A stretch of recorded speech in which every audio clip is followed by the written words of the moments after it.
Good morning, traders. Happy Tuesday, everybody.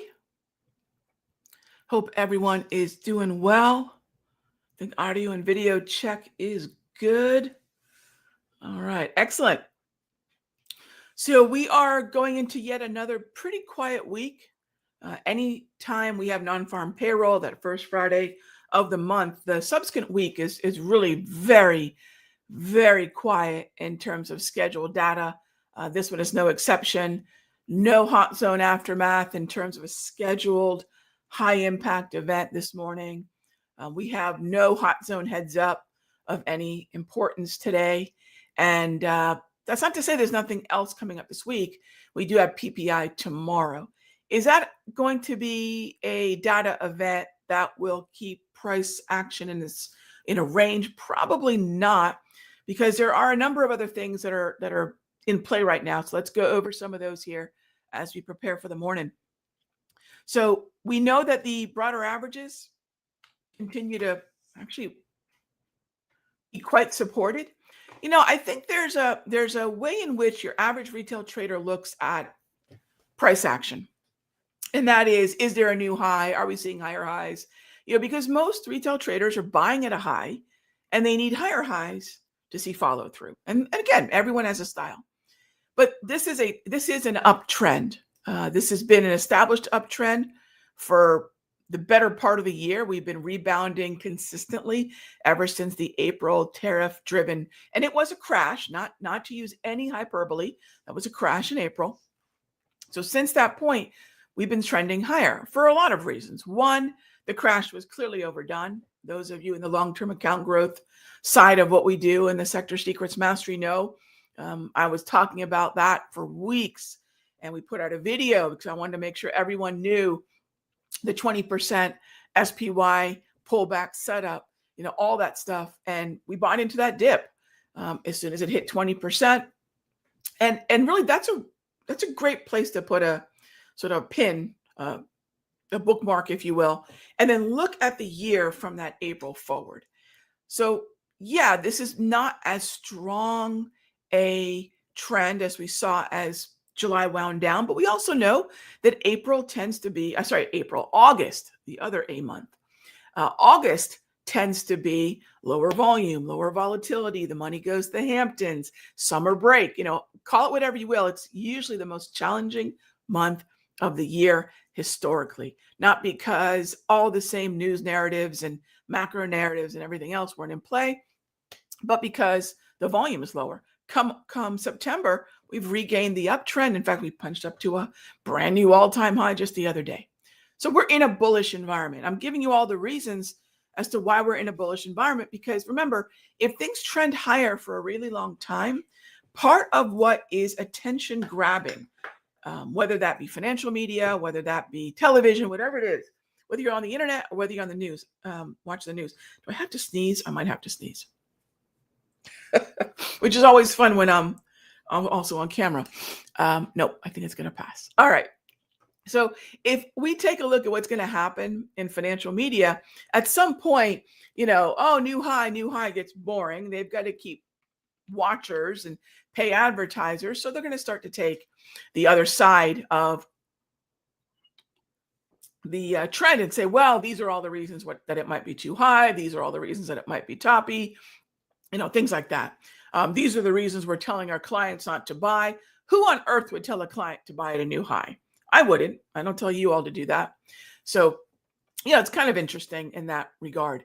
Now, there is some talk that the Bank of Japan is looking to hike rates at the end of the month, which we know sometimes can cause some issues with treasuries. It's a little too early to really sink our teeth into that potential narrative, but that is expected, I believe, the 30th. That's a potential conversation. So as we go into the second half of September, we'll come back to that. But I at least want to introduce the fact that their chatter is out there that the Bank of Japan, the BOJ, could hike. We've seen previous hikes last year create a lot of melee. We'll see if that is going to create the same kind of impact now, but certainly something to keep an eye on. Expectations for the U.S. Central Bank, the FOMC, is that they can cut 3 times. There is some expectation, although very low probability for 4. But the idea that the FOMC is going to cut rates a half point in September is less than 8%. It's 82%, sorry, 92% that they're going to cut a quarter point. So that is baked into the cake, as it's said. All right, moving on then to a question about the long term. Surf fishing, we've been doing that for over 3 years now. So the reason I don't keep, I mean, well, if you want to do it this way, we can. I don't keep a long-term sheet of that because most of those entries, Surf, are so far gone. It's not even useful to traders to see what we did in 2022. But I'll show you the portfolio as it stands today. So on those Tuesdays, the first Tuesday of the month, where we do the long-term account growth, I'll share this with you all. These are the current positions that are open. I actually have to, NEE has been closed. I just have to remove it from this. But other than that, this is what the positions look like. And if you look at the date, some of these go back to September of 2022, May of 2024. So if you want to know what we're in now, what is most actionable, take a look at the alerts. And then on Tuesdays that we do the first Tuesday of the month, so 12 Tuesdays a year. If you want to take a look at this, I'm happy to break that down. But the reason I just don't worry about that is A, I'm not managing a portfolio for anybody but myself, right? And B, I don't want to irritate people with, but Rag, I wasn't with you. For example, in April, when you bought SPY at 648.83, right? There's no way I could even recreate a position to mimic that. So that's why it's a very timely thing. And that's why I send out alerts to members. And you might be, if you're taking a look at the alert section of the Sector Secrets Master, you'll see we sent out a number of them recently. So I would say, kind of go through the alerts and then just go grab the ones that haven't triggered. The most recent one was what? DRI. XLP came within 4 cents yesterday. Some of you might have grabbed that. We came down to 80.04 on the XLP yesterday. Our initial trigger was 80. I'm sure many of your alerts went off because you've probably got an alert 5 to 10 cents in front of that level. So some of you might be in that now. Others might be waiting. But yeah, take a look at that and it'll be super, super helpful. All right. Next up is questions. All right. So we talked about iPhone. Apple's going to release a new phone. I only mention that because Apple is so heavily weighted in the XLK and in the QQQ. And Apple has, as of this month, it's been a long time since Apple's been in an uptrend, but Apple is back to being in an uptrend. And so that's something I'm noting. It's an important stock. But here's an interesting thing about Apple. It's actually a relative outperformer within the technology sector that it belongs to. So remember, the technology sector is NVIDIA, Apple, Microsoft, and Apple's actually a relative outperformer. You see Microsoft, that looks awful. If anyone says, Rob, do you want to buy Microsoft? I don't hate my money, right? It might have a surge, but it's in a downtrend. It's been bearish since the 19th of August, right? So that's a big cup of nope. NVIDIA is also a big cup of nope. So really interesting that you're seeing a lot of the melee and tech in the XLK sector. Apple's actually one of the standouts there, and they're getting ready to introduce the iPhone. Oftentimes there's a little bit of optimism going into that. We'll see how that plays out. But Apple's absolutely, if we're interested in technology, which is by no means an outperformer in the current environment, Apple would be one of the contenders, right? If we were open to that. Destin said my alert didn't go off. Yeah, it wouldn't. It didn't touch 80, Destin. It got down to 80.04. If you had an of 80, then you would get that. Right. It didn't get to 80. It got to 80.04. So unless your alert was at 80.05, that nickel that I mentioned in front of the alert level, right. And that's a great reminder. If there's a level that I send out, whether it was yesterday's Google, whether it was yesterday's Archer Daniel Midland, whether it's one of the long-term account growth alerts like XLP, whatever that alert price is, remember, our alerts are trades about to happen, not trades that have happened, trades about to happen. So we know where we want to do something if price gets there. And my usual advice is, what I do for myself is I place an alert 5 cents in front of that trigger price in the alert. So that's all oftentimes very, very helpful. All right. So pre-market, bell is rung, but pre-market, the indices were hovering around the previous session close. The Russell was slightly below. Dow, S&P, NAS were slightly above. I mean, they're just kind of hovering around. The NAS is by far the strongest, though, of the four. Strongest by way of the fact that it's got the best position above, the clearest position above the previous session close. Let me show you what that looks like here. So anytime you see an individual stock above its previous session 4 p.m. cash close, remember, that's the line where people say this is above yesterday or below yesterday, right? If people say something's positive or negative from the open, positive or negative from yesterday's close, positive or negative based on what, right? And most often it's going to be the previous session close. And that's why we have this, hang on, where's my drawing? Where are my drawing tools? What is a morning without drawing tools? All right, there we go. So that's why we have the label available to everybody in the Sector Secrets file drive. And then there'll be a line on the chart that accompanies that as well. All right, so let's get to it. I'm going to move the daily and the hourly aside. Let's get to work.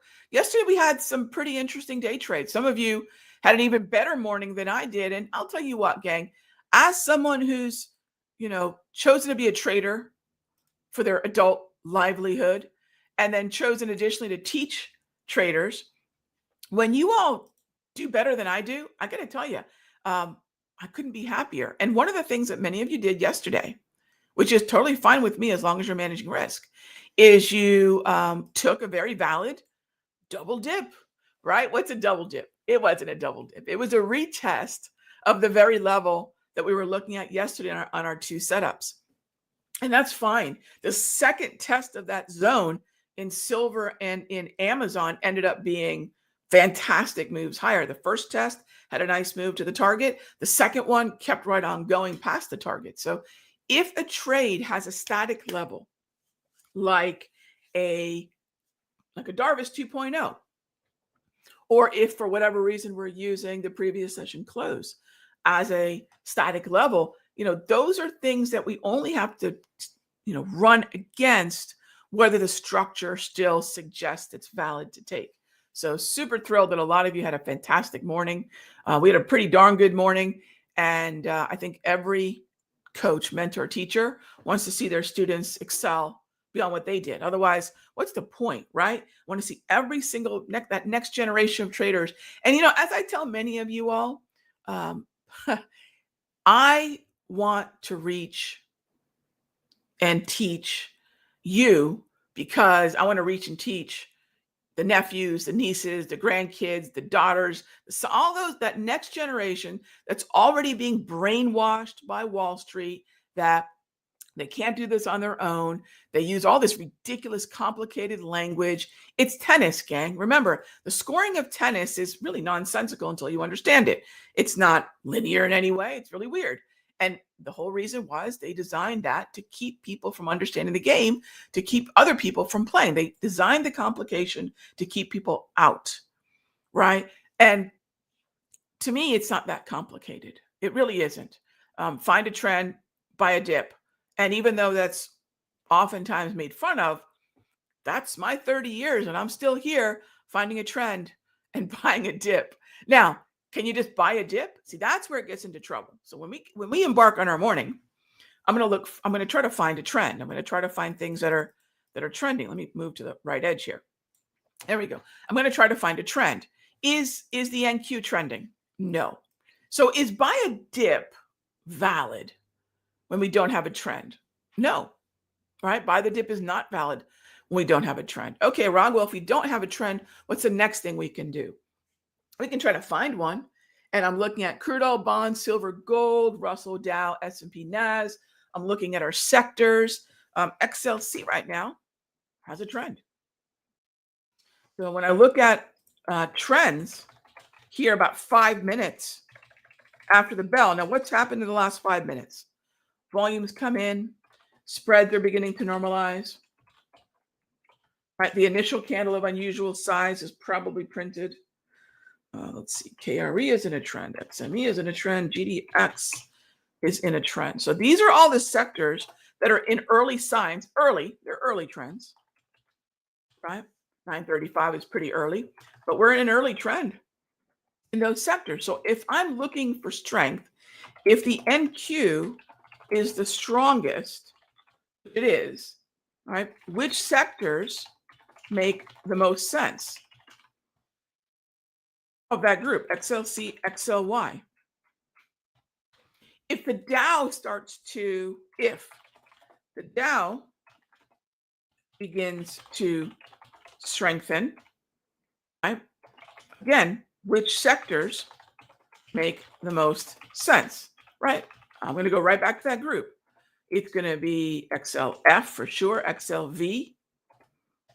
I would say easily keep an eye on KRE. I would also throw in XME in there. All right, well, GDX is on that list. Let's take a look at gold. See what we've got there. Yowza. All right, gold is moving and grooving. Golly, do I want to pull back buy on gold? A lot of times gold pullbacks into the daily price movement range are going to be pre-market, which is to say that gold is a 23-hour market. It's on a 9:30 to 4, right? Stock traders think the only market in the world are stocks. The very thing that they talk about the most, the S&P, trades 23 hours a day via the futures. Okay, so there we go.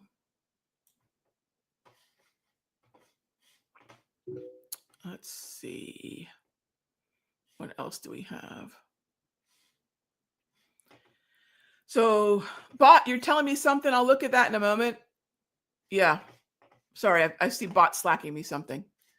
I'll circle back there a little bit, bot.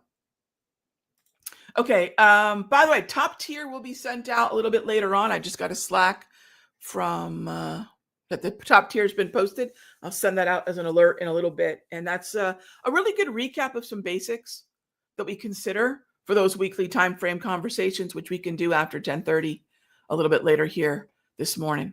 All right. As far as the chop and trends, oh, you know what, Nick, you're right. I might be on the wrong, hang on. I might be on the daily, not the intraday. Oh, my bad. Yeah, that could be very different. Let's see here. What has trends? Let me go back. Sorry, gang. I was looking at the daily. My bad. So let's go back. Early trends are, well, none. Nope, that's my bad. Early trends are none. Early bullishness. Okay, so no trends. Thank you. Yeah, so let's go to bullishness because some of those are bullish. Early bullish signs are in SMH. XLY is still there. So that would actually just change this just a little bit because the NASDAQ strength is still valid. Early strength, also bullish, is in financials. So likely not too different. XLE. That's it. So let me just modify this. Thank you, Nick. That could have been bad. So what makes the most sense if the Dow starts to strengthen? It's actually these two. So luckily the process is the same, even though I was looking at the wrong time frame. Yeah. So if you want to take a look at the screen that Nick referred to, and thank you, Nick, it's screen number 2. That's on everyone's screen right now. You can toggle on over there in the room. There's 4 screens running when I'm on the mic. And you'll see there, see how each one of those sectors has the Momo and the trend? So I have no trend, but there's bullish Momo in semiconductors, consumer discretionary, financials, energy, and that's it. There's bearish momentum in KRE, bearish momentum in GDX. Interesting. So GDX is not moving at all with the GC, which, remember, sometimes gold miners will move with the Dow. Right. So take a look at Newmont Mining, which is something that I do want a piece of. Yesterday, we were looking at Newmont Mining for a potential swing. I am interested in that one. I'm not in any way going to day trade it, but it could be an interesting swing. All right. So yes, thank you for that. So, but you see how easy the correction was? I just go back to look at what has trends, none, but what is bullish, semis, consumer discretionary, financials, energy. And we'll see what we get after 9:45. So the same thing applies. If the NASDAQ is the strongest, which sectors make the most sense? Semiconductors, maybe consumer discretionary. We'll go back there. It looks like XLK is trying to organize too, which makes me curious about Apple. So index sector stock on the right time frame, which is the 5-minute. Apple, yeah, not so much. Okay, let's take a look at NVIDIA. Heaviest weighted stock in semiconductors. Yowza, that is not a pretty chart at all. What about Taiwan Semi? Well, that thing went straight up. Okay, interesting. And how about financials? Let's take a look at JP Morgan.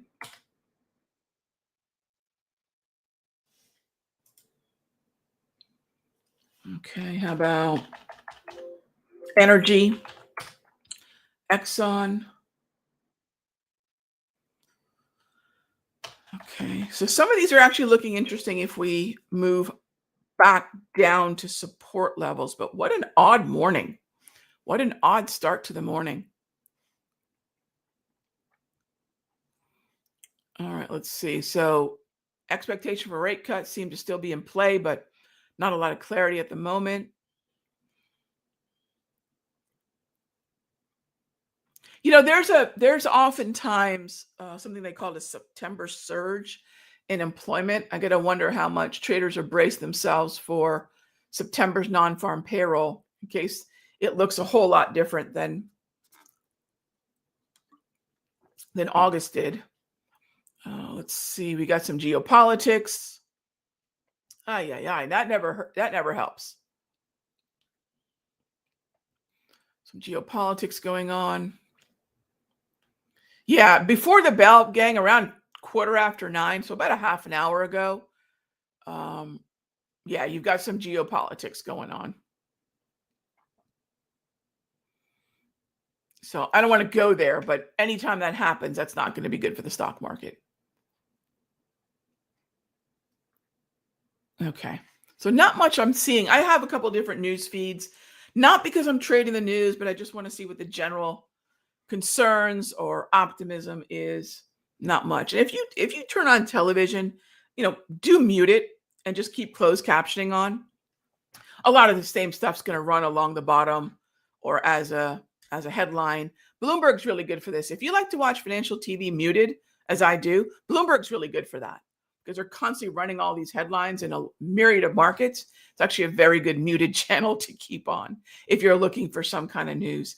And of the 9 monitors I have, the 10th spot is actually a TV because I'm not ignoring the news. I don't want to trade it, but I do need to be aware of whatever shenanigans might be going on. All right, question about Archer Daniel Midland here this morning. Yeah, that was a setup from yesterday. So yeah, as I'm waiting for some kind of day trade to set up, I'd say gold is on the radar, gold futures. So I'm just going to put here GC. So yeah, let's talk about Archer Daniel Midland because we do a lot of things in this room, right? The first hour of the day, we look for day trades. The second hour of the day, we look for swing trades and also potential long-term trades. And one of the trades we looked at yesterday and sent out an alert for was ADM. Now, I wanted to buy ADM when it got down to 61.53. Now, I sent that alert out, and the timestamp matters, gang. The timestamp matters a lot. I sent that out at 11:39, so right around here, right? It's a 5-minute chart, 11:30, 11:35. There you go, right around there. We never got back down to, in fact, the lowest that we got was 61.57. Now, if you were able to grab that, it was 4 cents shy of my trigger. Is anyone in ADM? Now, I can say some of you might be in ADM because if I have a swing trade alert that goes off saying that a price reaches 61.53, your alert should go off at 61.58. Right. 61.58. Now, this did not touch the trigger, right? So by all intents and purposes, I can't say, well, I used an active order. I've always found it super irritating when someone says, well, you didn't read my mind. I did this and this and this, but I didn't tell you. Never going to do that. So we did not touch 61.53. I don't have a fill. But I know a lot of traders in the room, especially if you've been here for a few months, you get consistently more comfortable with putting your alert in and saying, you know what, Raghee said, if it's inside of 5 cents of the trigger, I can act. And if you did, great. Your first target is either 25% premium gain or 62.75. So I see almost 50-50 yeses and nos. Very interesting. If you're not in, like myself, no problem. We'll continue to look for more opportunity. If you are in, pay yourself when you can, not when you have to. If you're up 25% on premium paid, that's always a choice. If we hit 62.75, which we have not yet, that's also a choice. Okay. So yeah, just some clarity on that Archer Daniel Midland. If you had the 5 cent trigger, it went off, right? The alert for the 5 cent warning went off, but the actual entry did not. Okay. All right. So moving on then.